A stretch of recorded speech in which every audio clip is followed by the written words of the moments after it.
आदाब, आप देख रहे हैं प्राइम डिबेट। मैं हूं आपके साथ अबू हुरैरा। मध्य प्रदेश में इक्तदार तब्दीली के असरात नजर आने लगे हैं। इन दिनों रियासत में वंदे मातरम को लेकर सियासत गरमाई हुई है। 15 साल से रियासत में इक्तदार पर काबिज शिवराज सिंह सरकार जाते ही कमलनाथ ने वंदे मातरम को लेकर नया फरमान जारी करते हुए इस पर रोक लगा दी। कमलनाथ के फरमान पर एक भूचाल सा आ गया। शिवराज ने जहां कमलनाथ को आड़े हाथों लिया, तो वहीं अमित शाह ने इस मामले को सीधे सीधे राहुल गांधी से जोड़ दिया है। हालांकि सरकार ने इस तनाजे को खत्म करने के लिए एक रास्ता निकाल लिया है, लेकिन सवाल यह उठता है कि वंदे मातरम की शक्ल में मिले मामले को क्या शिवराज एंड कंपनी इतनी आसानी से ठंडा होने देगी? पहले यह रिपोर्ट देखिए, उसके बाद हम तफसील से इस इशू पर बात करेंगे।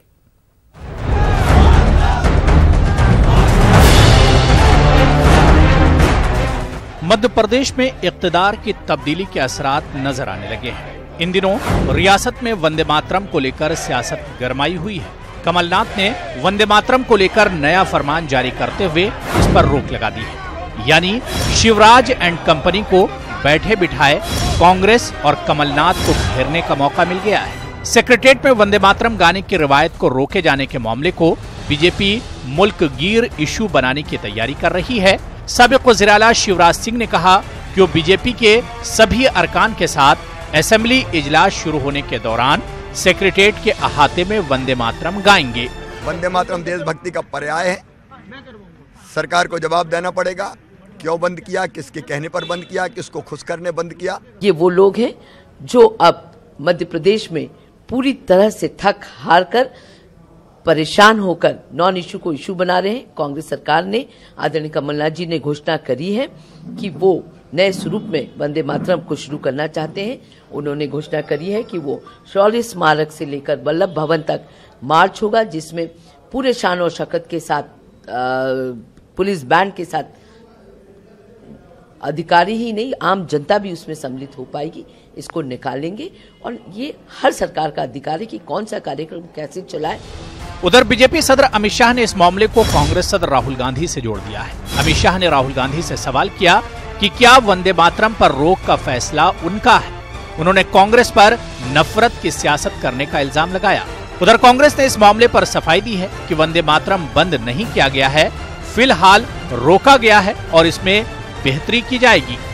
जो आज भी वंदे मातरम और भारत माता की जय का विरोध कर रहे हो, रोक लगा रहे हो।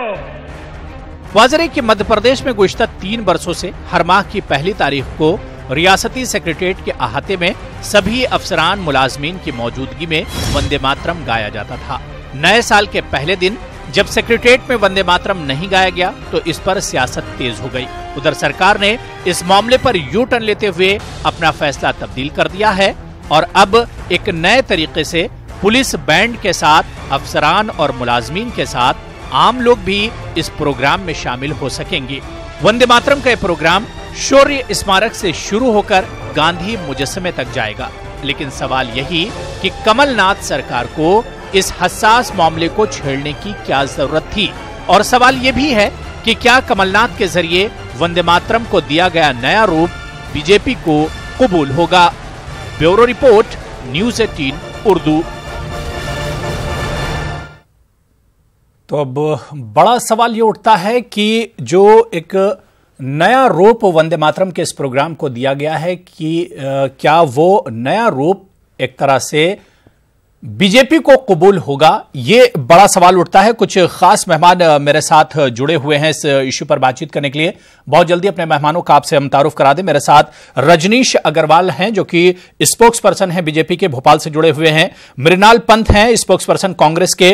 प्रवीण दुबे जी सीनियर एडिटर हैं न्यूज़ 18 एमपी के, वो भी मेरे साथ जुड़े हुए हैं। गुलरेज शेख आरएसएस थिंकर हैं, वो भी मेरे साथ जुड़े हुए, और कुछ देर में हिंदू धर्मगुरु और मुस्लिम धर्मगुरु जो है वो भी हमारे साथ जुड़ जाएंगे। इस इशू को हम उनसे भी समझेंगे। अपने तमाम मेहमानों का हम बहुत इस्तकबाल करते हैं। सबसे पहले रजनीश अग्रवाल जी, आपसे ही शुरुआत हम करना चाहेंगे। कांग्रेस का कहना है कि बीजेपी एक नॉन इशू को इशू बना रही है।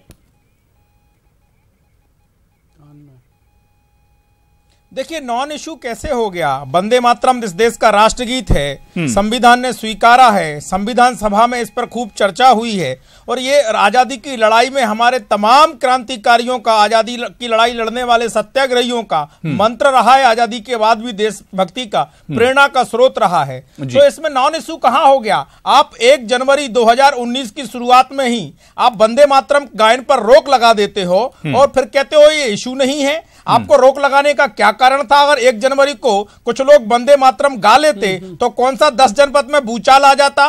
कौन सा कांग्रेस के अंदर संकट खड़ा हो जाता?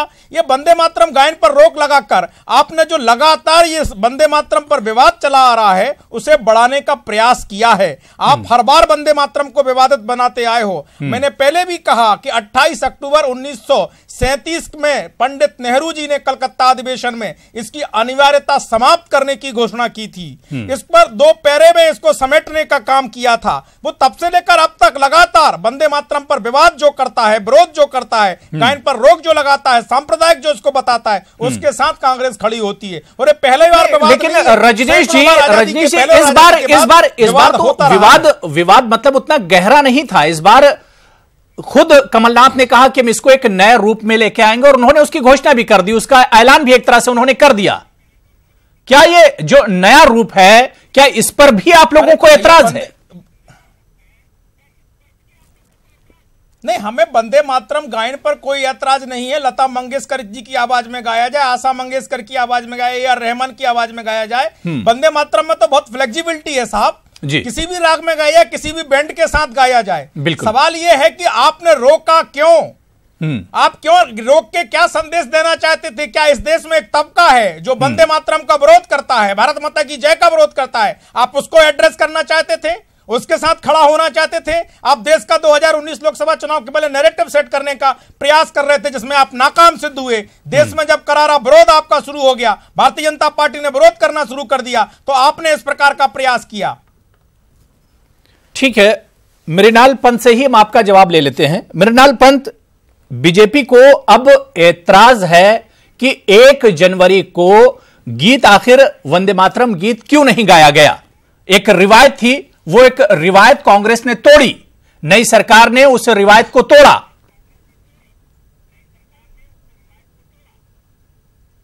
जहां कोई मुद्दा नहीं है वहां पर झूठ बोलना, झट से बोलना, जोर से बोलना और नॉन इश्यू को कैसे इश्यू बनाया जाए, ये तो भगोई भारतीय जनता पार्टी से सीखे। इनके कार्यकर्ता से लेके प्रधानमंत्री तक जिस बात पे मुद्दा बना रहे हैं वो वास्तव में है ही नहीं। मैं तो खुली चुनौती देना चाहता हूं, सरकारी कार्यक्रम या सरकारी आदेश कोई होते हैं तो वो मौखिक नहीं होते, कागज पे होते हैं। अगर प्रधानमंत्री जी में हिम्मत है, चूंकि उन्होंने इस बात को कोट किया है, अमित शाह में हिम्मत है और ये प्रवक्ता महोदय भारतीय जनता पार्टी के बैठे हैं, तो सरकार का वो कौन सा आदेश है जो वंदे मातरम पे रोक लगाता है, उसको जरा दिखा दें, कागज निकाल के बताएं और देश को बार बार झूठ बोलना बंद करें। लेकिन खुशी की बात है कि कम से कम भारतीय जनता पार्टी को वंदे मातरम की याद तो आई जब पूरा देश आजादी की लड़ाई लड़ रहा था और अंग्रेजों के खिलाफ भारत छोड़ो आंदोलन में भारत छोड़ो अंग्रेजों का नारा लगा रहा था, वंदे मातरम का नारा लगा रहा था। तब ये और इनकी पार्टी को पैदा करने वाले इनके पहले के लोग ही थे जो मुंह छुपाकर भाग गए थे और अंग्रेजों के समर्थन में खड़े होकर वंदे मातरम का विरोध कर रहे थे, भारत की आजादी के आंदोलन का विरोध कर रहे थे। यह कोई नई बात नहीं है। अब राजनीति का पेतरा बना है तो वंदे मातरम की याद आई। कांग्रेस की सरकार ने तो अच्छा काम यह किया कि जो वंदे मातरम बमुश्किल 100-150 कर्मचारी किया करते थे, मध्य प्रदेश के मंत्रालय में 15,000 कर्मचारी हैं, वल्लभ भवन, सतपुड़ा भवन और विंध्याचल 3 भवन को मिलाया जाए तो रोज अपमान हुआ करता था 1 तारीख को वंदे मातरम का, जब 15,000 कर्मचारियों में से मुश्किल से 100-125 कर्मचारी पहुंच के वंदे मातरम का गायन करते थे। हमने उसे जनता के बीच ले जाने का काम किया है, हमने उसका सम्मान बढ़ाने के लिए पुलिस बैंड बुलाने का काम किया है। वंदे मातरम गाया जाएगा, जोर शोर से गाया जाएगा, ढोल धमाके के साथ गाया जाएगा, पूरी शानो शौकत के साथ गाया जाएगा, लेकिन इस तरह भारतीय जनता पार्टी की राजनीति के साथ नहीं गाया जाएगा। ठीक है गुलरेज, आप कुछ रिएक्शन देना चाह रहे हैं, लेकिन इस बीच हम बता दें हमारे साथ साजिद रशीदी साहब जो कि सदर हैं ऑल इंडिया इमाम एसोसिएशन के, वो भी हमारे साथ जुड़ गए हैं। साजिद रशीदी साहब, आपका भी न्यूज 18 उर्दू में बहुत इस्तकबाल करते हैं। गुलरेज शेख जी, आप कुछ रिएक्शन देना चाह रहे थे मृणाल पंत पर? जी देखिए, दो तीन चीजें हैं। आज का दिन एक भव्य दिवस भी है। मुझे इको आ रहा है बहुत ज्यादा, थोड़ा इसको सुधार करें। आज सरकार को झुकना पड़ा राष्ट्रवादी शक्तियों के समक्ष। जिस कमलनाथ सरकार ने इस वंदे मातरम के राष्ट्रभक्ति के गीत को रोका था, आज उनको और भव्य करना पड़ा, क्योंकि जिस प्रकार की प्रतिक्रिया मध्य प्रदेश की जनता और भारतीय जनता पार्टी ने प्रदान की है, उसके समक्ष ये सरकार झुक गई। दूसरी बात, रजनीश जी ने एक चीज कही थी अभी कि सबसे पहले यदि किसी ने अपोज किया था तो वो पंडित जवाहरलाल नेहरू ने किया था, परंतु उनके भी पूर्व यदि कांग्रेस में किसी व्यक्ति ने किया था तो वो थे मोहम्मद अली जिन्ना, जिसने इशू बनाया था कि जो वंदे मातरम है ये हमारी भावनाओं को ठेस पहुंचाता है, वो कुफरिया कलाम है। जबकि उनके उलट मौलाना अबुल कलाम आजाद ने वंदे मातरम का न केवल सपोर्ट किया था, अपितु संविधान सभा में जिसके वे सदस्य थे वे हमेशा उसमें खड़े होकर स्वयं गाते थे। और जबकि मौलाना अबुल कलाम आजाद इस्लाम के बहुत बड़े विद्वान भी थे। और जिस प्रकार से हमारे मिनाल पंत जी ने कहा एक बात कि ये कोई विषय ही नहीं है, तो ये बात सच है। इन लोगों के लिए, कांग्रेस वालों के लिए वंदे मातरम और राष्ट्रभक्ति कोई विषय ही नहीं है, उसका तो हमेशा तिरस्कार करते हैं। जहां तक कि वंदे मातरम का एक और विषय है, जब स्वतंत्रता के बाद राष्ट्रीय गान की बात चल रही थी तो पूरी कांग्रेस पार्टी इंक्लूडिंग महात्मा गांधी जी चाहते थे कि वंदे मातरम को ही राष्ट्रगान बनाया जाए, परंतु नेहरू जी जो कि पाश्चात्य सभ्यता में लिप्त थे, उनका यह कहना था कि वंदे मातरम ऑर्केस्ट्रा के साथ अच्छा नहीं बजता और उनकी अड़ की वजह से वंदे मातरम राष्ट्रगान नहीं बन पाया। परंतु आज राष्ट्रभक्तों के साथ सामने झुककर ऑर्केस्ट्रा और पुलिस बैंड के सामने इस कांग्रेस की ही सरकार को सिजदा करना पड़ रहा है। वंदे मातरम के सामने ये भारत माता की जय है। ठीक है मृणाल पंत, मैं आपके पास आऊंगा, लेकिन पहले इस इशू को प्रवीण दुबे साहब से समझ लेते हैं। शुरू से ही इस इशू पर गहरी नजर प्रवीण दुबे जी की रही है। प्रवीण दुबे जी, कमलनाथ सरकार का इस इशू पर यू टर्न लेना या इस पूरे मामले को एक नया रूप देना, कैसे इसे देखा जाए?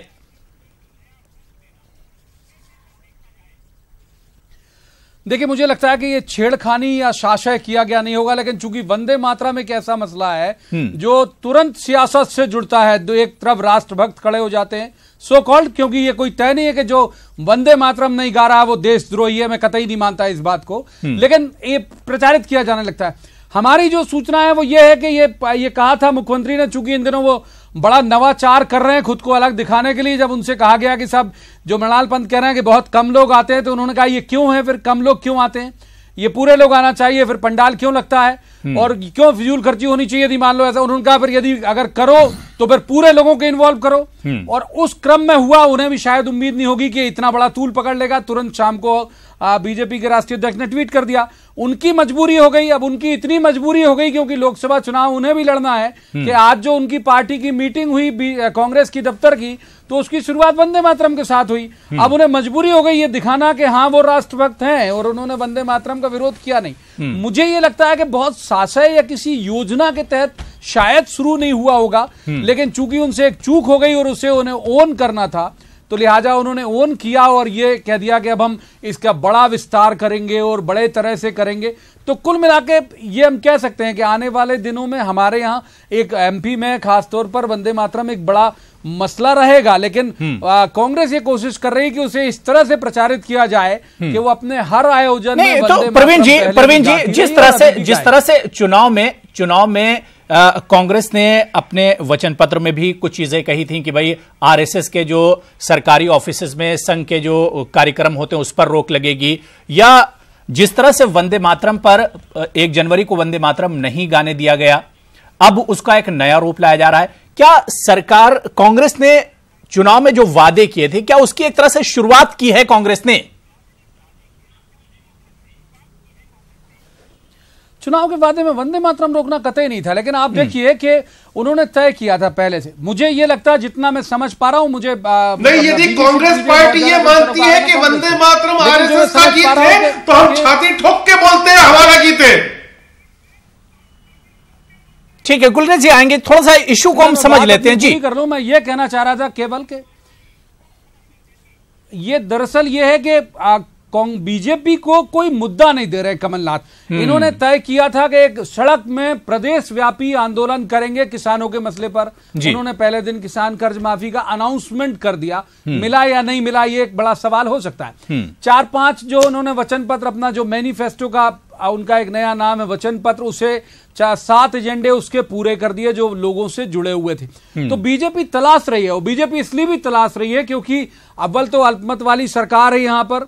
अल्पमत वाली सरकार को अस्थिर करने के लिए मुद्दा बहुत जरूरी है, और ये जाना चाहिए कि पब्लिक उसके अगेंस्ट है। आपको मैं बहुत बेहतर तरीके से बता दूं कि एक भी प्रदर्शन आम आदमी का एमपी में इस वंदे मातरम को लेके नहीं हुआ। ये बात है, जिनकी विचारधारा बीजेपी से जुड़ी हुई है या भाजपा के समर्थित हैं, जब राष्ट्रीय अध्यक्ष जाहिर सी बात है कि ट्वीट करेंगे तो पूरी पार्टी का उस लाइन पे जाना लाजमी भी है। नहीं जाएंगे तो अनुशासनहीनता की श्रेणी में आ जाएगा वो जो व्यक्ति उसकी लाइन नहीं लेगा।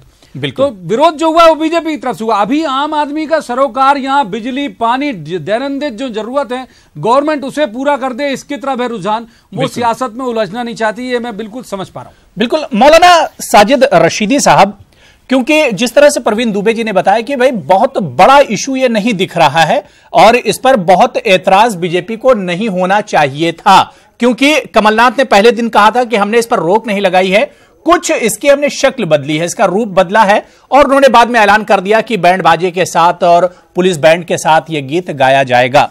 मेरा सवाल साजिद रशीदी साहब यह है कि क्या बीजेपी इस इशू पर डर गई कि कहीं कांग्रेस उनके एजेंडे को ना उचक ले?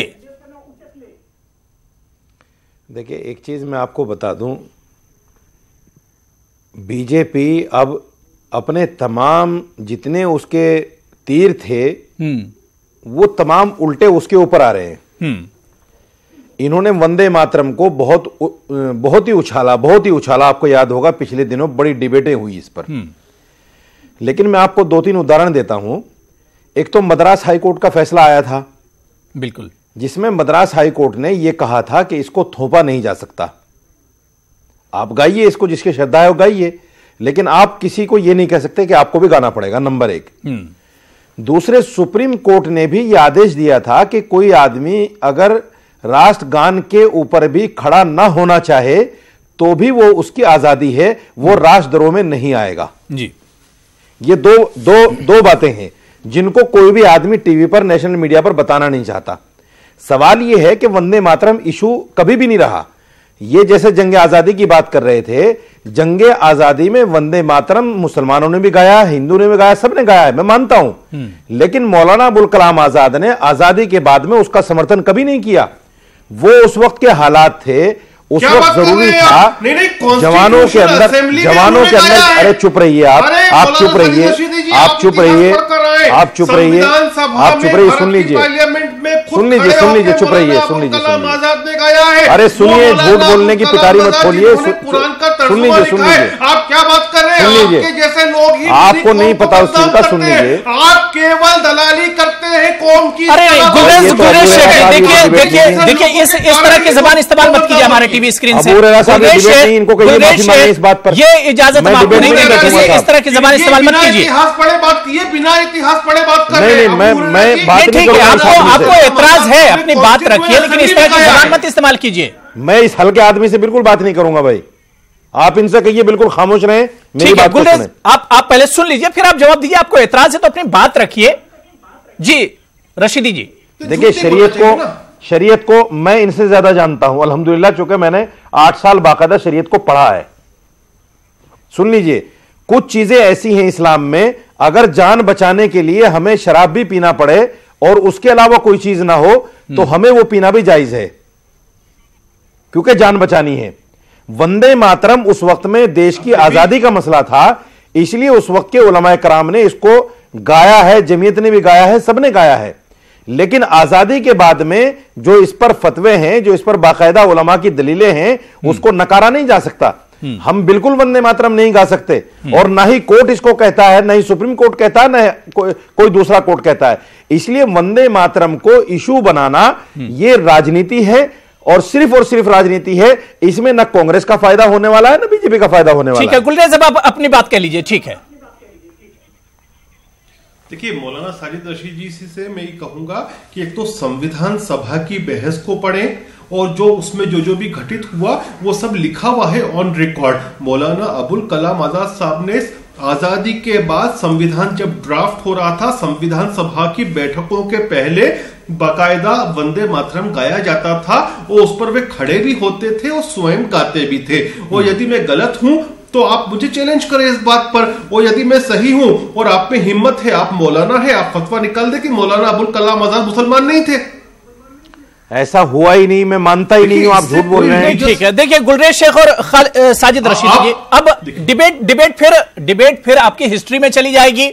यहां इशू कुछ और है, हम उसको मान ही नहीं रहे हैं, आप झूठ पे झूठ क्यों बोले जा रहे हैं? बीजेपी को आखिर एतराज क्यों था? रजनीश अग्रवाल जी, आपके पास आना चाहूंगा। रजनीश अग्रवाल जी, बुक्स पढ़े होंगे लेकिन आप इतिहास नहीं पढ़े हैं। हाँ बिल्कुल सही बात है, इतिहास आप ज्यादा जानते हैं। अब इस इशू को आप झूठ का इतिहास, लेकिन सच्चा इतिहास नहीं आपको पता। गुलरेज जी, आपको इस्लाम से कोई लेना देना ना आपको मुसलमान से कोई लेना देना। ठीक है, नहीं गुलरेज जी सुन लीजिए, मैं रजनीश अग्रवाल के पास जाऊंगा। रजनीश अग्रवाल जी, क्या वाकई में बीजेपी के पास कोई इशू नहीं है? जिस तरह से अभी हमारे एक पैनलिस्ट कह रहे थे कि बीजेपी के पास कोई इशू नहीं है, कमलनाथ कोई मौका नहीं दे रहे हैं, इस वजह से बीजेपी नहीं चाहती है कि वंदे मातरम का ये इशू ठंडा पड़े। क्या सच्चाई यही है रजनीश जी? देखिए, पहली बात तो ऐसी है कि इशू तो तमाम है। अभी तो कर्जा माफी का मामला, धोखाधड़ी का मामला है, ठगी का मामला है। एक किसान का, किसी एक किसान का नाम बता दें मध्य प्रदेश में कांग्रेस जिसका कर्जा माफ किया हो 2 लाख का। एक किसान का कर्जा माफ नहीं हुआ अभी 2 लाख का। किसी एक का नाम, गांव का पता बता दें कि किसकी कितनी खेती, कितना कर्जा, किस बैंक का उन्होंने माफ किया। एक बात तो मसले बहुत हैं, लेकिन ये वंदे मातरम का मसला है। इन्होंने जिस प्रकार से नैरेटिव सेट करने का प्रयास किया है, और आज का नहीं है जी। ये जो कह रहे हैं कि आजादी के पहले सब गाते थे, तो 1908 में 30 दिसंबर को मुस्लिम लीग ने इसका विरोध किया कि नहीं किया? कांग्रेस के अधिवेशन में इसका विरोध हुआ कि नहीं हुआ? और 28 अक्टूबर 1937 को कलकत्ता अधिवेशन में लगातार नेहरू जी ने जिस प्रकार का इसको 2 पैरा में समेटा और इसकी बाध्यता समाप्त की कलकत्ता अधिवेशन में, किया कि नहीं किया? ये बताएं, झूठ बोलते हैं ये। और दूसरी बात ये है, आजादी के बाद भी इसकी अनिवार्यता समाप्त की गई। रजनीश अग्रवाल जी, अब यहां पर रोक लगाने या इसका विरोध करने वाली बात नहीं है ना। आज भी रजनीश अग्रवाल जी, कमलनाथ ने कह दिया कि इसको नए रूप में हम शुरू कर रहे हैं, तो अब यहां रोक लगाने वाली बात नहीं है। सवाल ये है, नहीं सवाल ये है, आप उनके तरफ से उत्तर मत दीजिए। सवाल ये है कि वंदे मातरम को रोका क्यों, विवादित क्यों बनाया? रोककर आपने विवाद का 1 जनवरी 2019 को रोककर ना गाया जाए, इसलिए देश में ऐसे तमाम जो लोग हैं उनको आपने संरक्षण देने का काम किया है। वंदे मातरम को एक बार फिर आपने विवादित बनाने का काम किया है। जो एक तबका है जो टुकड़े टुकड़े गैंग है, भारत तेरे टुकड़े होंगे, करते हैं, अभिव्यक्ति की आजादी बताते हैं। अरे चुप रहिए रसीदी साहब, मैं आपके बीच में नहीं बोलता, चुप रहिए। आपने तो हनुमान जी को रसीदी साहब चुप विवादित बना दिया, मत दीजिए आप, उनकी जाति पे आप आ गए। अरे मत बोलिए, और मत बोलिए हनुमान, अरे हनुमान जी के बारे में जो बात कर लेंगे हनुमान जी के लोग, आप चिंता मत करिए। आप अभी संविधान के बारे में, वंदे मातरम के बारे में चर्चा करिए, ज्ञान मत दीजिए और बीच में मत बोला कीजिए, क्षमा करिए, मैं बीच में नहीं बोलता। ठीक है, मृणाल पंत, क्या वाकई में कांग्रेस ने यहां पर ध्यान भटकाने के लिए यह इशू उठाया जिस तरह से रजनीश अग्रवाल कह रहे हैं, और जो इशू हैं और जो मुद्दे हैं उनसे ध्यान भटकाने के लिए इस तरह का इशू उठाया गया, यह सीन पूरा क्रिएट किया गया कांग्रेस की तरफ से? कांग्रेस ने तो और वंदे मातरम को उसका मान सम्मान दिलाने के लिए पहल की है। पहले वंदे मातरम केवल मैदान में खड़े होकर ऐसे ही गाया जाता था, उसमें समारोह का कोई तत्व नहीं होता था। कांग्रेस ने जो नई आयोजना की है, और हमारे मुख्यमंत्री जी ने साफ कहा है कि पुरानी सरकार की जो ऐसी परंपराएं थी जिनमें सुधार की जरूरत है, उनमें किस तरह से सुधार किया जाए, कैसे नवाचार किया जाए, वो करने का कोई मौका कांग्रेस पार्टी छोड़ेगी नहीं। और वंदे मातरम को जो सम्मान नहीं मिल रहा था उसे ससम्मान कैसे किया जाए, ज्यादा से ज्यादा लोगों को उसमें कैसे जोड़ा जाए, इस बात का हर संभव प्रयास हमारी सरकार करेगी। और यही करने के लिए व्यवस्था परिवर्तन का काम शुरू हुआ था, जिसमें बमुश्किल भारतीय जनता पार्टी सवाल खड़े कर रही है। लेकिन मुझे फिर भी प्रसन्नता है कि कम से कम उनको वंदे मातरम और राष्ट्रीय प्रतीकों की याद तो आई। वंदे मातरम असल में मां भारती की, भारत माता की पूजन की परंपरा है। बड़ा अच्छा है कि उन्हें वंदे मातरम का ध्यान आया, अन्यथा उनके प्रधानमंत्री तो पाकिस्तान जाके पाकिस्तान की मां के पांव पड़ा करते थे। कांग्रेस के लिए तो मां भारती मतलब मैडम इंदिरा थी। अरे आपके राष्ट्रीय अध्यक्ष कहते थे कि Indira is India, India is Indira. क्या बात कर रहे हैं सर? नवाज शरीफ की मां तो नहीं थी आपके प्रधानमंत्री के समान, आपकी भारतीय जनता पार्टी के अध्यक्ष के समान, जिन्ना की मजार पे जाकर वहां पे कलमा पढ़ने तो कोई कांग्रेस का प्रधानमंत्री नहीं गया। ये देश प्रेम आपको तभी याद आता है जब आपके अनुकूल होता है। हिंदुस्तान में रह के हिंदुस्तान की बात और पाकिस्तान में रह के पाकिस्तान की बात, इस तरह से दो मुंह की राजनीति गुलरेज जी नहीं चलेगी। और आप तो बिल्कुल बात मत करिए। आपने अपने कार्यालय पे 58 साल तक तिरंगा झंडा नहीं फहराया। भारत माता का तिरंगा झंडा फहराने में आरएसएस को शर्म आती थी। भगवा झंडे को वो भारत का झंडा बनाना चाहते थे। तिरंगा झंडे का हर मौके पे अपमान किया करते थे। आप कैसे वंदे मातरम की बात करेंगे? वो खुद जिन्ना ने उसकी ठीक है गुलरेज जी, ठीक है 13 दिसंबर को लिखा है। ठीक है, हमारे साथ इस वक्त एच.एस. रावत जी जो कि हिंदू धर्मगुरु हैं, वो भी हमारे साथ डिबेट में जुड़ गए हैं। एच.एस. रावत जी, आपका भी हम बहुत इस्तेमाल करते हैं न्यूज 18 उर्दू में। वंदे मातरम को लेकर जो सियासी उबाल मध्य प्रदेश में इन दिनों पे है, उसी पर हम चर्चा कर रहे हैं। छोटा सा ब्रेक लेंगे, तमाम गेस्ट हमारे साथ जुड़े हुए, छोटा सा यहां पर ब्रेक ले लेते हैं। ब्रेक के बाद आएंगे एच.एस. रावत जी, आपसे ही शुरुआत करेंगे और इस इशू को आगे भी हम समझने की कोशिश करेंगे कि क्या दूसरे इशू से ध्यान भटकाने के लिए, क्योंकि अगर मध्य प्रदेश की हम बात करते हैं तो व्यापम जैसा बड़ा इशू था जिस पर कांग्रेस ने बहुत ज्यादा सियासत की। इसके अलावा जेल ब्रेक का मामला था, कई ऐसे इश्यूज हैं। क्या इन बड़े इशू से ध्यान भटकाने के लिए वंदे मातरम का इशू सामने लाया गया? इस पर भी हम सियासी गलियारों में जो भूचाल आया हुआ है, आखिर इसके क्या कुछ माने निकाले जाएं, इसी पर हम बात कर रहे हैं। कुछ खास मेहमान हमारे साथ जुड़े हुए हैं। ब्रेक पर जाने से पहले एच.एस. रावत साहब हमारे साथ जुड़े हैं जो कि हिंदू धर्मगुरु हैं। आपसे ही शुरुआत करना चाहेंगे रावत साहब कि जी सियासत का ये रुख, इसे किस तरह से आप देखते हैं? वंदे मातरम के नाम पर जिस तरह से सियासत हो रही है, इस सियासत के इस रुख को किस तरह से आप देखते हैं? देखिए हुरारा जी, पता क्या होता है कि जब कोई पार्टी आती है और किसी का एहसान सिर पे होता है तो उस एहसान को उतारने की पूरी कोशिश की जाती है।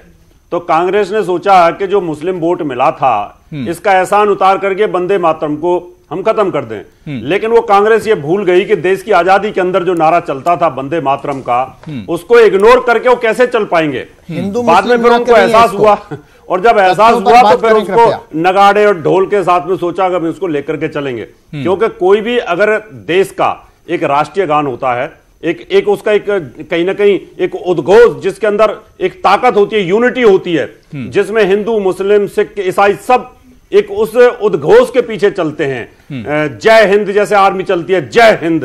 तो वंदे मातरम एक ऐसा हमारा स्लोगन है कि जिसमें सब एक हो सकते थे, और उसका जब एहसास हुआ कांग्रेस को तो उन्होंने उसको वापस ले लिया। ये एक पॉलिटिकल स्टंट था मुसलमानों को खुश करने के लिए, लेकिन उसमें कामयाब नहीं हो पाए और बाद में उनको वहीं आना पड़ा जहां से उसकी शुरुआत हुई थी। मेरे नाल पर सिर्फ वोटों की राजनीति होती है। और इस पर हम कांग्रेस का रिएक्शन ले लेते हैं। जी मेरे नालपन, मैं रावत जी से और भारतीय जनता पार्टी से पूछना चाहूंगा कि जब सुप्रीम कोर्ट ने निर्णय दिया कि देश का राष्ट्रगीत जनगण मन सिनेमा घरों में गाया जाएगा और पूरा देश उस वहां बैठने वाले उसके सम्मान में खड़े होंगे, तो यही केंद्र की सरकार थी मोदी जी की और भारतीय जनता पार्टी जो पुनर्विचार याचिका में सुप्रीम कोर्ट में जाके खड़ी हुई और कहने लगी कि जनगण मन राष्ट्रगान गाना सिनेमा घरों में अनिवार्य नहीं होना चाहिए। यहां तक कि अगर राष्ट्रगान बन रहा है तो लोगों को उसमें खड़े होने देने से भी छूट दी जाए। तो मैं पूछना चाहूंगा रावत जी और भारतीय जनता पार्टी से कि ये पाकिस्तान को खुश करने के लिए किया गया था कि मुसलमानों को खुश करने के लिए दिया था? इसका तुष्टीकरण करने का आप उस समय प्रयास कर रहे थे, इसको खुश करने का आप प्रयास कर रहे थे। उस समय आपका देश प्रेम कहां चला गया था? उस समय आपकी भुजाएं क्या राष्ट्र प्रेम के नाम पर नहीं फटकती थी? क्या उस समय आपको देशभक्ति याद नहीं आती थी? एक तरफ जब मसला हुआ तो कोई और बात करते हैं, दूसरा मसला हुआ तो कोई और बात करते हैं। और इस तरह कोई से धार्मिक राजनीति संगठन नहीं जो होता चलेगी। है या सामाजिक संगठन होता है वो जरूरी नहीं होता झंडा लगाने के लिए। पहले अपने अपडेट कर लीजिए अपने दिमाग को, अपनी नॉलेज को अपडेट करिए। ठीक है, साजिद रशीदी जी, साजिद रशीदी जी, जानना बड़ा मुश्किल हो जाता है। हर मसले को हिंदू मुस्लिम आरएसएस का अपना एक झंडा है, मेरे मंदिर का अपना झंडा है, मेरी संस्था का झंडा है, ऐसे मस्जिद का झंडा होता है, धर्म का झंडा है। ठीक है, मैं साजिद रशीदी जी के पास जाऊंगा। ठीक है, करने के लिए ठीक है, साजिद रशीदी जी, मत बोलिए। क्या लगता है पिछले 5 राज्यों के जो चुनाव हुए और खासतौर से 3 राज्यों में जहां पर बीजेपी को शिकस्त हुई, क्या आपको लगता है कि सॉफ्ट हिंदुत्व के एक लाइन पर कांग्रेस चली थी और उस एजेंडे को अब आगे बढ़ाना चाह रही है? नहीं, देखिए एक चीज मैं आपको बताऊं, अभी ऐसे चिरावत ने एक बात तो सत्य कही, मैं उनकी इस बात से बिल्कुल सहमत हूं कि कांग्रेस या बीजेपी राजनीति तो दोनों करते हैं क्योंकि राजनीतिक पार्टी है, जाहिर बात है। सही। लेकिन कोई उसको अच्छी तरह भुनाने में कामयाब हो जाता है, कोई कामयाब नहीं हो पाता।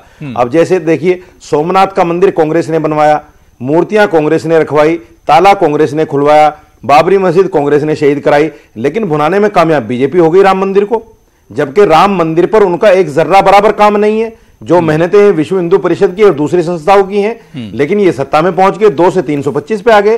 तो सवाल ये है कि ब्रांडिंग कौन कितनी अच्छी कर लेता है। बीजेपी के जो लोग हैं वो ब्रांडिंग बहुत अच्छी कर लेते हैं। किसी भी इशू को ब्रांड करना ये बीजेपी के लोगों से सीखा जाए। ये झूठ का प्रोपेगेंडा जो इनका चलता है, पिछले 5 साल से जो चला है, वो झूठ के प्रोपेगेंडे पर ये चले हैं और आज गुब्बारे की हवा निकल गई, आपने देखा है। और देख लीजिए 2019 में क्या हशर होने वाला है। नहीं, तो सवाल साजिद रशीदी जी, साजिद रशीदी जी, कभी न कभी आदमी को अपनी सही हालत पे आना पड़ता है। क्या बीजेपी और कांग्रेस दोनों पार्टियां 2019 में हिंदुत्व के एजेंडे पर ही सवार होकर जाना चाह रही हैं, जो रुख एमपी में दिख रहा है? नहीं, बिल्कुल बिल्कुल। देखिए अबू हुरैरा भाई, ये सच्चाई है कि हिंदुत्व के एजेंडे को, जैसे मैंने बताया कि बीजेपी ने जो इसको ब्रांड किया है और ये 325 पे आए, तो कांग्रेस को भी कहीं ना कहीं लग रहा है कि ये एजेंडा है और इस पर हमें चलना चाहिए हिंदू वोट लेने के लिए। मुसलमान वोट तो है ही कांग्रेस के साथ में, तो हिंदू वोट लेने के लिए कहीं ना कहीं उस एजेंडे पर वो लोग भी चल रहे हैं, इसमें कोई दो राय नहीं है।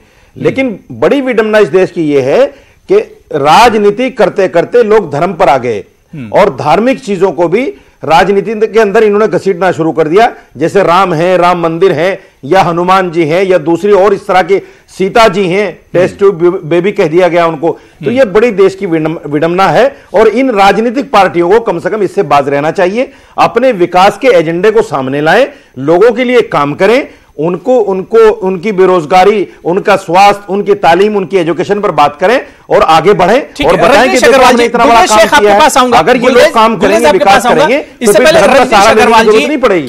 क्या वाकई में अब बीजेपी को यही डर सता रहा है, क्योंकि उसी का एजेंडा एक तरह से कांग्रेस उचक रही है, कांग्रेस उसी के एजेंडे पर एक तरह से अब चल रही है? क्या ये डर सता रहा है बीजेपी को? कांग्रेस जो कर रही वो तो एक्सपोज हो चुकी है और तमाम प्रकार से वंदे मातरम का रोकने का विषय है। जो ये लोग कह रहे हैं कि ये धार्मिक विषय है, धार्मिक विषय नहीं है जी, ये राष्ट्रगीत है वंदे मातरम। संविधान ने स्वीकार किया है, इस देश ने स्वीकार किया है, इसलिए धार्मिक विषय, दूसरे विषय मत उठाइए। तो कहां विषय उठा लिया, कोई नॉन इशू है। ये जो लोग कह रहे हैं वो दरअसल गुनाह कर रहे हैं, राजनीतिक तौर पर भी और राष्ट्रीय तौर पर भी, क्योंकि वंदे मातरम को राष्ट्रगीत हमने स्वीकार किया है। अगर हम इस पर रोक लगाते हैं, और मैंने कहा आप संवैधानिक संस्थाओं को नहीं मानते? हाँ बिल्कुल गुनाह किया होगा आपने। को नहीं मानते भाई, बड़ी अजीब बात है। राम मंदिर पर आप संवैधानिक संस्था को नहीं मानते, आप सभी माला पर नहीं मानते। ये कौन से देश में आप रह रहे हैं भाई? मौलानाओं ने अरे भाई, ये हिंदू राष्ट्र थोड़ा ही मेरे भाई, ये हिंदू राष्ट्र नहीं है। पहले इसको हिंदू राष्ट्र बनाइए और फिर अपने आप में चिल्लाइए। संविधान के अनुसार चलने वाला राष्ट्र है। जब तक ये लोकतांत्रिक देश है, जब तक ये संविधान से चलेगा, आपके आस्था पर नहीं चलेगा। चुप कराइए चलेगा ये देश। मौलाना साहब, आप जैसे मौलानाओं के कारण पूरा मजहब बदनाम होता है। आप जैसे मौलाना आपकी सोच है ना, आप जैसे मौलाना हिंदू धर्म को बदनाम किया है, राम का सहारा लेकर, ये आगरा में हुआ है, नहीं करता। ये आगरा में हुआ है। आप जैसे आपने हिंदू धर्म को बदनाम किया है, राम का सहारा लेकर, राम मंदिर का सहारा लेकर, ऐसे हर कोई नहीं करता। फतवा निकाला, आस्थाओं से खिलवाड़ तो आप करते हैं, बीजेपी करती है, आम मुसलमान भी इसे कहता है। आप मुसलमान का, लेकिन आप जैसे मौलानाओं की दुकानदारी आप जैसे मौलानाओं की इसीलिए चलती है, इसीलिए चलती है। आप जैसे मौलाना दुकानदारी करते हैं, लोगों को डराते हैं, दहशत में लाते हैं। कांग्रेस राजनीतिक संरक्षण आप जैसे मौलाना को देती है, आप जैसे मौलाना को राजनीतिक संरक्षण कांग्रेस देती है, इसीलिए उन्होंने गायन पर रोक लगाई, वंदे मातरम पर रोक लगाने का काम आप जैसे मौलानाओं के हित साधने के लिए किया। आप जैसे मौलाना जो आगरा बोलने के लिए कुछ है नहीं ना, विनाश कर सकते हो, बोलने के लिए कुछ नहीं है आप लोगों के पास। आप व्यक्तिगत आरोप लगाइए। अरे मैं ये कहना चाहता हूँ, राम का सहारा लेना छोड़ दीजिए, आपकी फिर दो सीटें आएंगी, फिर दो सीटें आएंगी आपकी। आप राम का सहारा छोड़ दीजिए, फिर दो सीटें आएंगी। देख लो आजमा की, आप कोशिश करके देख लो, राम का सहारा मत लीजिए और फिर देखिए 2 सीटों पे आ जाएंगे आप। अभी रसीदी बंदे मातरम आस्था को मत ठगिए भाई, आस्था को मत ठगिए। अभी बंदे मातरम 100 करोड़ हिंदुओं की आस्था को मत ठगिए। बहुत अच्छी बात है, राजनीति कर रही है तो लोगों की बेरोजगारी पर काम कीजिए, स्वास्थ्य पर काम कीजिए, एजुकेशन पर काम कीजिए, तभी आप बंदे मातरम के जितना काम करेंगे की बात करेंगे। आप नहीं बोलेंगे, किसान भूखे मर रहे हैं, आपको राम मंदिर की पड़ी हुई है।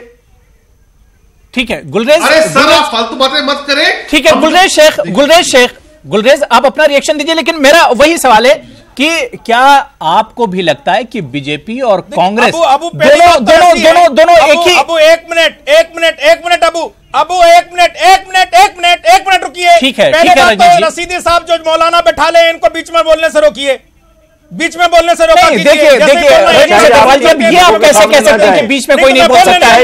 रजनीश अग्रवाल जी लोगों के सामने मत जाए, रजनीश अग्रवाल जी अब ना जाए, सच्चाई ना जाए। आप रजनीश लोगों को बैठे हुए और कोई ना बोले। नहीं रजनीश जी, यहाँ डिबेट चल रहा है, सब अपनी बात रख सकते हैं ना भाई। अब अगर आप इस तरह से कहेंगे तो फिर तो बात रखें जनाब, ये बात रखें ना। अगर तथ्य हैं तो आइए, बात रखें, ये बहस कैसे ऐसी होगी? अरे तथ्य हैं तो आइए ना मेरे भाई। ठीक है देखिए डिबेट पे वैसे टाइम कम, राम का सहारा लेना छोड़ दिए, 2 सीटों पर आ जाएंगे। जो बहकाते हैं मुसलमानों को और कांग्रेस इनको सहारा देती है। हम मुसलमानों को नहीं बहका रहे हैं, हम तो हिंदुओं को आपके बहकावे में आने से बचाने की कोशिश कर रहे हैं। ठीक है, नहीं देखिए अब इसमें टाइम बर्बाद नहीं करेंगे रजनीश जी। ठीक है, मैं कोशिश करूंगा बीच में कोई ना बोले। ठीक है मृणाल पंत जी, क्या सच्चाई यही है कि बीजेपी के अंदर एक डर है, एक खौफ है कि कांग्रेस उसका एजेंडा उसके एजेंडे पर चल रही है? प्रतिक्रिया देना चाहता हूं कुछ। आऊंगा गुलरेज जी, आपके पास आऊंगा। वंदे मातरम तो कभी भाजपा का एजेंडा था ही नहीं। वंदे मातरम का पहला गायन कांग्रेस पार्टी के अधिवेशन में हुआ। रविंद्रनाथ टैगोर जी ने उसकी लय तय की। शुरू से आजादी के आंदोलन से लेके आज तक कांग्रेस का कोई कार्यक्रम होता है तो बिना वंदे मातरम के साथ उसकी शुरुआत नहीं होती। ये तो राष्ट्रवाद का एजेंडा, छत्तीसगढ़ में कमलनाथ जी ने भारत का एजेंडा, उनको बंद करने की क्या जरूरत पड़ गई थी? का एजेंडा नहीं था, ये कांग्रेस पार्टी का मध्य प्रदेश में कमलनाथ जी को जरूरत क्या पड़ गई बंद करने की? पार्टी को तो उनके प्रवक्ता भी बैठे हैं और वो आरएसएस के विचारक भी बैठे हैं, रावत जी भी बैठे हैं। मैं तो कहना चाहता हूं नीतीश कुमार जी से बोलिए, मैं आपसे ये पूछ रहा हूं कि अगर कांग्रेस का था वंदे मातरम तो कांग्रेस के मुख्यमंत्री को मध्य प्रदेश में बंद करने की क्या जरूरत पड़ गई? कोई बैन नहीं है, आदेश दिखाइए, झूठ मत बोलिए। आप कहां है आदेश? कौन सा आदेश है? किसने बैन किया? मैं आपसे यही तो कह रहा हूं, तो फिर दोबारा क्या जरूरत हो गई उनको? आगे भी मीडिया में इतना तूफान उठा, उसके ऊपर डिबेट हो रही है, वास्तविकता तो क्या ये झूठे तथ्य हैं? अगर कांग्रेस का वंदे मातरम था भाजपा तो फिर कांग्रेस के मुख्यमंत्री को क्या जरूरत हो गई बंद करने की? गिराने की बात कहती है, कभी कहती है 5 साल सरकार नहीं चलेगी। पहले दिन से हमने काम करना शुरू किया है। शपथ लेने के तुरंत बाद किसानों की कर्ज माफी के आदेश पे दस्तखत ही है। मध्य प्रदेश देश का पहला राज्य बना है। अरे ये बिल्ली के भाग से छीका टूट गया। भारतीय जनता पार्टी हिंदुत्व से हटी, थोड़ी सी मंदिर से मुंह मोड़ लिया, उसका परिणाम है ये। शुरू की है, नहीं तो आप सत्ता में नहीं आते मेरे भाई। जमीन खिसक रही है, वोट देने वाले आप मुख्यमंत्री के ख्वाब ही देखते रह जाते। हार होगी और वो आने वाली परिस्थिति से बचने के लिए आप तो पूरे 4.5 साल से सो रहे थे। कांग्रेस के प्रवक्ता सो रहे थे, कांग्रेस के नेता सो रहे थे, कोई एक्शन था ही नहीं। आप तो सिर्फ इस गलती के इंतजार में थे कि भारतीय जनता पार्टी वंदे मातरम को लेकर कांग्रेस और बीजेपी दोनों सियासत कर रही है। मुख्यमंत्री कोई इशू नहीं था। मुख्यमंत्री जी से कहिए दिल्ली जाएं, प्रधानमंत्री निवास पे विरोध प्रदर्शन करें। उन्होंने क्यों सिनेमाघरों में राष्ट्रगान के अनिवार्यता समाप्त करवाई? वहां क्यों नहीं जाके मैं सभी बातों का उत्तर दूंगा। पंजी आता हूं, गुलरेज शेख को सुन ले, बहुत देर से वेट कर रहे हैं। सम्मान रखते हैं जी गुलरेज। देखिए, जहां तक कि कांग्रेस और बीजेपी की बात कर रहे हैं, जब भी भारतीय जनता पार्टी की सरकार होती है, ना भारत माता की जय पे विषय बनता है, ना वंदे मातरम पे बनता है, ना किसी और राष्ट्र के कौन कह रहा है बनता है। ये सभी सैकड़ों लोगों की पिटाइयां हो चुकी हैं, वीडियो वायरल चलती है, चर्चा होती है, वंदे मातरम भारत माता की जय पर वीडियो वायरल है। कांग्रेस सरकारों क्या बात आप कर रहे हो? नंबर 1। नंबर 2, अभी आप सभी लोगों ने एक बात पूछी कि केंद्र सरकार ने सिनेमा घरों में क्यों विरोध किया। उसके 2-3 कारण हैं। एक तो हर प्रकार की मूवी चलती है, कुछ एडल्ट मूवीज भी होती है, तो वहां सही नहीं लगता कि वंदे मातरम हो। दूसरी बात, जब डिसेबल्ड व्यक्ति बैठा रहता है तो कई बार मालूम नहीं पड़ता कि कौन एबल है और कौन डिसेबल है, इसलिए उसका विरोध किया। तीसरी बात अभी कुछ देर पहले कही गई थी, शायद मौलाना साहब ने कही थी कि आरएसएस एक धार्मिक संगठन है, तो आरएसएस बिल्कुल भी धार्मिक संगठन नहीं है। राष्ट्रीय स्वयंसेवक संघ बेसिकली सांस्कृतिक संगठन है, राष्ट्रवादी संगठन है। अपनी सुविधा। चौथी बात, मिनाल पंत जी जो कह रहे हैं कि कांग्रेस का हर कार्यक्रम वंदे मातरम से शुरू होता है, तो मैं इनको ओपन चैलेंज करता हूं, वंदे मातरम गा के दिखा दें अभी, क्योंकि आप तो कांग्रेस के प्रवक्ता हैं, आप हर कार्यक्रम में जाते हैं। यदि आपको मौखिक रूप से आता हो तो गा के दिखा दें अभी आप।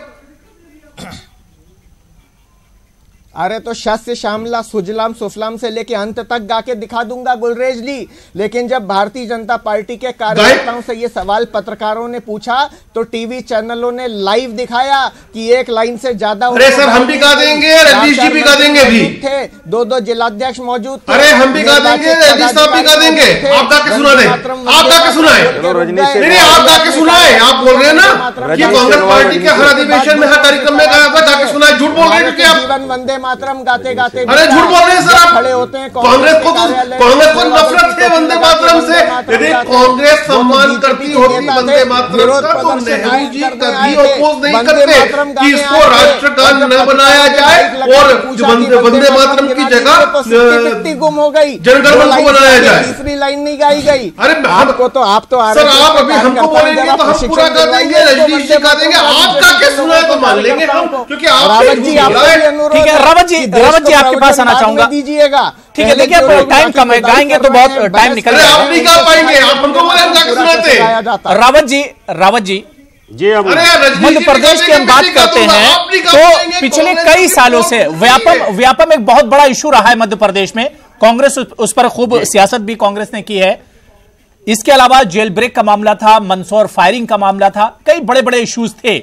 लेकिन कमलनाथ ने अपनी इनिंग की शुरुआत वंदे मातरम से की। इसे कैसे समझा जाए? व्यापम के असल मुजरिमों की खोज जरूरी थी या वंदे मातरम पर रोक लगाना?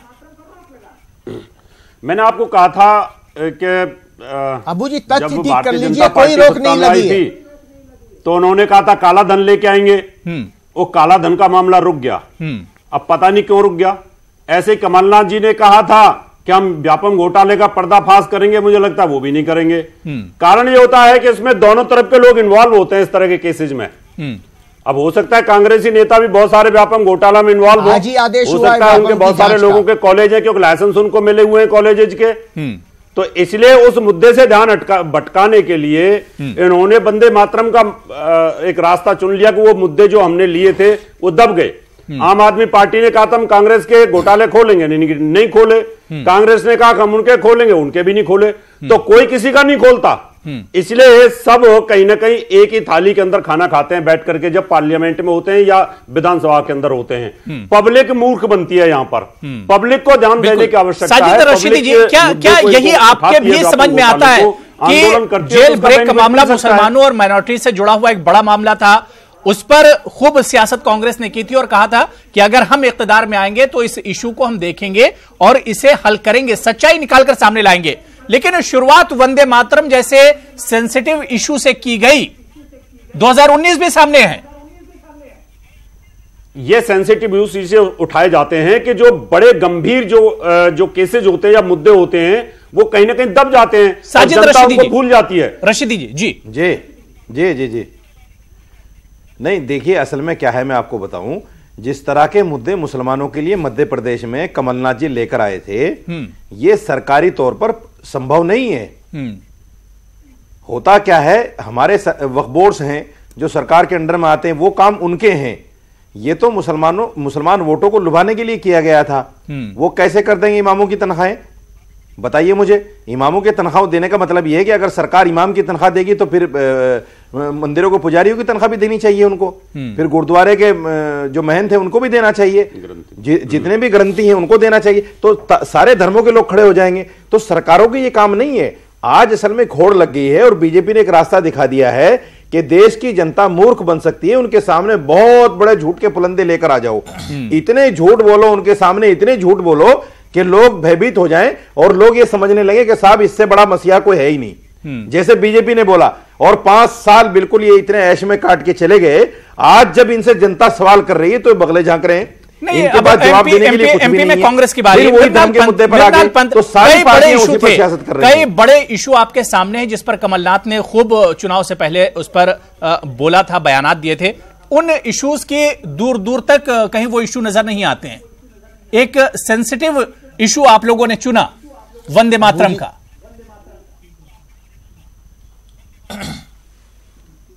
अबू जी एक बार फिर मैं साफ कर दूं, कोई सरकारी आदेश नहीं है, कोई रोक नहीं है। और जब सरकार का कोई आदेश ही नहीं है तो ये कहना प्रथम दृष्टया गलत है कि कोई रोक लगी है। जहां तक दूसरे काम का सवाल है, अभी सरकार बने 2, 4, 10 दिन भी नहीं हुए। कल और परसों तक, बल्कि आज तक अलग अलग विभागों के मंत्रीगण अपना पदभार ग्रहण कर रहे हैं। ऐसे में सरकार से ये अपेक्षा करना कि रातों रात 5 साल का काम सरकार एक बार में कर देगी, जो 4.5 साल में मोदी जी दिल्ली में रहते हुए नहीं कर पाए, और अब जब जनता सवाल पूछ रही है तो कह रही है कि ये तो सब जुमले थे। ऐसा नहीं होगा, हम विश्वास दिलाते हैं। वचन पत्र का एक एक वादा पूरा होगा। 4.5 साल का छोटा सा समय दीजिए, केवल 6 महीने का समय दीजिए। रजनीश अग्रवाल जी, गुलरेज आपके पास आएंगे। रजनीश अग्रवाल जी, अपने आप कहेगी। बीजेपी ने और शिवराज सिंह जी ने कहा है कि 7 जनवरी को हम अपने जितने मेंबर्स हैं उनको लेकर जाएंगे और वंदे मातरम गीत गाया जाएगा। अब जबकि यू टर्न ले लिया है कमलनाथ ने और गीत फिर से गाया जाएगा पुलिस बैंड के साथ, क्या शिवराज सिंह चौहान जी जाएंगे और वो अपनी बात पूरी करेंगे? बिल्कुल, उन्होंने निश्चित तौर पर ट्वीट करके ये कहा है कि 7 जनवरी को जाएंगे। दूसरी बात यह है, इन्होंने वंदे मातरम को विवादित बनाने का काम तो कर दिया। 1 जनवरी 2019 को पुनः वंदे मातरम पर रोक लगाकर ये उसी प्रवृत्ति को लेकर आगे बढ़ रहे हैं। दूसरी बात, आप व्यापम का पूछ रहे थे।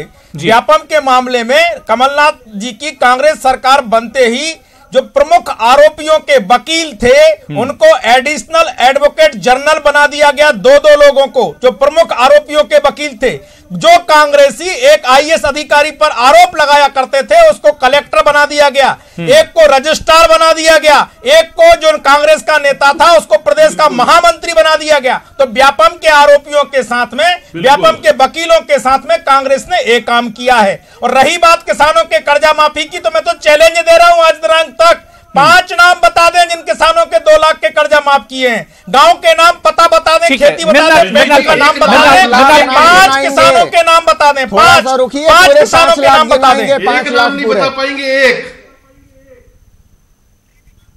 मिर्नल, यूपी में 20-20 रुपए के चेक आए हैं किसानों को, वो भी याद रखिए। करेंगे, योगी आदित्यनाथ की सरकार में 20 रुपए के चेक आए हैं, वो भी याद रखिए। एक नाम बताइए, किसके खाते में काला धन आया? बताइए 15 लाख किसके खाते में आया? एक नाम बताइए पूरे देश में, पूरे देश में बताइए। ठीक है, आखिरी कमेंट रावत साहब और साजिद रशीदी जी आपसे। बताइए काला धन जिसको आया।